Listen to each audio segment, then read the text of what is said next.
Mm. Hi, Anya. Please introduce yourself.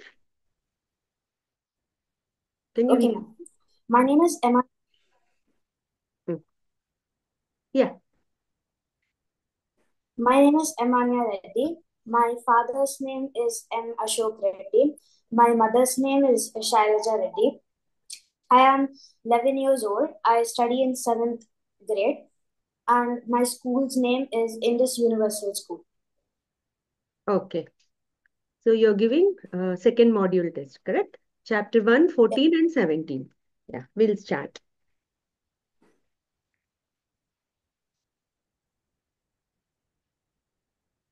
युधा मन्युश्च विक्रान्तः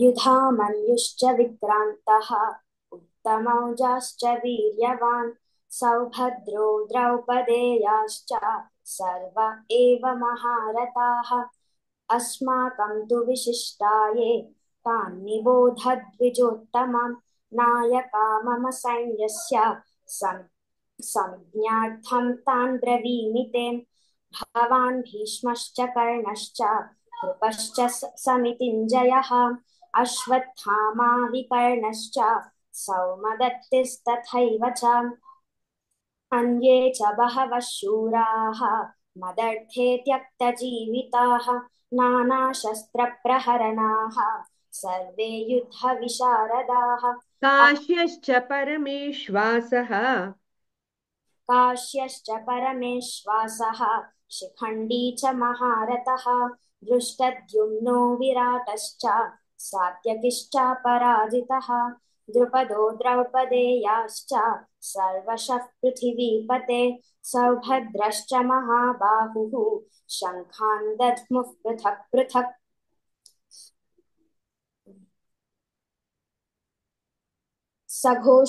सघोषोधार्तराष्ट्राणां हृदयानि व्यदारयत् नभश्च पृथिवीं चैव तुमुलो व्यनुनादयन् योत्स्यमानानवेक्षेऽहम् योत्स्यमानानवेक्षेऽहं य एतेऽत्र समागताः भारतराष्ट्रस्य दुर्बुद्धेः युद्धे प्रियचिकीर्षवः सञ्जय उवाच एवमुक्तो हृषीकेशः देवदगुडाकेशेन भारतां सेनयोरुभयोर्मध्ये स्थापयित्वा रथोत्तमम् भीष्मद्रोणप्रमुखतः सर्वेषां च महीक्षिताम् उवाच पार्थ पश्यैतां समवेतान् कुरूनिति कृपया परयाविष्टः कृपया परयाविष्टः विषीदन्निदमब्रवीत् अर्जुन उवाच दृष्ट्वेमं स्वजनं कृष्ण युयुत्सुं समुपस्थितं सीदन्ति मम गात्राणि मुखं च परिशुष्यति वेपथुश्च शरीरे मे रोमहर्षश्च जायते गाण्डीवं स्रं गाण्डीवं स्रंसते हस्तात् त्वक्चैव परिदह्यते न च शक्नोम्यवस्थातुं भ्रमतीव च मे मनः निमित्तानि च पश्यामि विपरीतानि केशव न च श्रेयोनुपश्यामि हत्वा स्वजनमाहवे तस्मान्नार्हा वयं हन्तुम् तस्मान्नार्हा वयं हन्तुं धार्तराष्ट्रान् स्वबान्धवान् स्वजनं हि कथं हत्वा सुखिनः स्याम माधव यद्यप्येते न पश्यन्ति लोभोपहत चेतसः कुलक्षयकृतं दोषं मित्रद्रोहे च पातकम् कथन्न ज्ञेयमस्माभिः पापादस्मान्निवर्तितुं कुलक्षयकृतं दोषं प्रपश्यद्भिर्जनार्दनां कुलक्षये प्रणश्यन्ति कुलक्षये प्रणश्यन्ति कुलधर्माः सनातनाः धर्मे नष्टे कुलं कृत्स्नम् अधर्मोऽभिभवत्युत यदि मामप्रतीकारम् यदि मामप्रतीकारम् अशस्त्रं शस्त्रपाणयः भारतराष्ट्रान् धार्तराष्ट्रारणे हन्युः तन्मे तन्मे क्षेमतरं भवेत् सञ्जय उवाच एवमुक्त्वार्जुनः सङ्ख्ये रथोपस्थ उपाविशत् विसृज्य सशरं चापं शोकसंविघ्नमानसः। ॐ तत्सदिति श्रीमद्भगवद्गीतासु उपनिषत्सु ब्रह्मविद्याया योगशास्त्रे श्रीकृष्णार्जुनसंवादे अर्जुनविषादयोगो नाम प्रथमोऽध्यायः। रजो रागात्मकं विद्धि। रजो रागात्मकं विद्धि। Say again. रजो रागात्मकं विद्धि। रजो रागात्मकं विद्धि तृष्णासङ्गसमुद्भवं तन्निबध्नाति कौन्तेय कर्मसङ्गेन देहिनम्।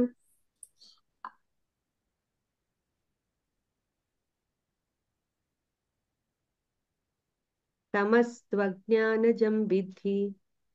तमस्त्वज्ञानजं विद्धि मोहनं सर्वदेहिनां प्रमादालस्य निद्राभिः तन्निबध्नाति भारत। सत्वं सुखे संजयति रजः कर्मणि भारत ज्ञानमावृत्य तु तमः प्रमादे संजयत्युत। लोभः प्रवृत्तिरारम्भः। लोभः प्रवृत्तिरारम्भः कर्मणामशमस्पृहा रजस्येतानि जायन्ते विवृद्धे भरतर्षभ। अप्रकाशो प्रवृत्तिश्च प्रमादो मोह एव च तमस्येतानि जायन्ते विवृद्धे कुरु नन्दन। यदा सत्त्वे प्रवृद्धे तु प्रलयं याति देहभृत् ततोत्तमविदां लोकान् अमलान् प्रतिपद्यते। रजसि प्रलयं गत्वा कर्मसङ्गिषु जायते तथा प्रलीनस्तमसि मूढयोनिषु जायते। गुणानेतानतीत्यत्रीन्।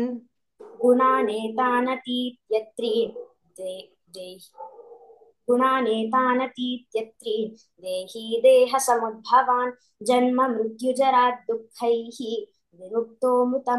विमुक्तो मृतमश्नुते। अर्जुन उवाच कैर्लिङ्गैस्त्रीन् गुणानेतान् अतीतो भवति प्रभो किमाचारः कथं चैतान् त्रीन् गुणानतिवर्तते। श्रीभगवानुवाच प्रकाशं च प्रवृत्तिं च मोहमेव च पाण्डव न द्वेष्टि सम्प्रवृत्तानि न निवृत्तानि काङ्क्षति। उदासीनवदासीनः गुणैर्यो न विचार्यते गुणा वर्तन्त इत्येव योऽवतिष्ठति नेङ्गते। समदुःखसुखस्वस्थः समलोष्टाश्मकाञ्चनः तुल्यप्रिया प्रियो धीरः तुल्यनिन्दात्मसंस्तुतिः मानापमानयोस्तुल्यः तुल्यो मित्रारिपक्षयोः सर्वारम्भपरित्यागी गुणातीतः स उच्यते। मां च यो व्यभिचारेण भक्तियोगेन सेवते सगुणान् समतीत्यैतान् ब्रह्मभूयाय कल्पते। ब्रह्मणो हि प्रतिष्ठाहम् अमृतस्याव्ययस्य च शाश्वतस्य च धर्मस्य सुखस्यैकान्तिकस्य च। ॐ तत्सदिति श्रीमद्भगवद्गीतासु उपनिषत्सु ब्रह्मविद्यायां योगशास्त्रे श्रीकृष्णार्जुनसंवादे गुणत्रयविभागयोगो नाम चतुर्दशोऽध्यायः। तत्त्वानुरूपा सर्वस्य सत्त्वानुरूपा सर्वस्य त्रिविधो भवति प्रियः किमाचारः कथं మళ్ళీ చెప్పనా సత్వానురూపా సర్వస్య सत्त्वानुरूपा सर्वस्य श्रद्धा भवति भारत श्रद्धामयोऽयं पुरुषः यो यच्छ्रद्धः स एव सः। यजन्ते सात्विका देवान् यक्षरक्षांसि राजसाः प्रेतान् भूतगणांश्चान्ये यजन्ते तामसा जनाः।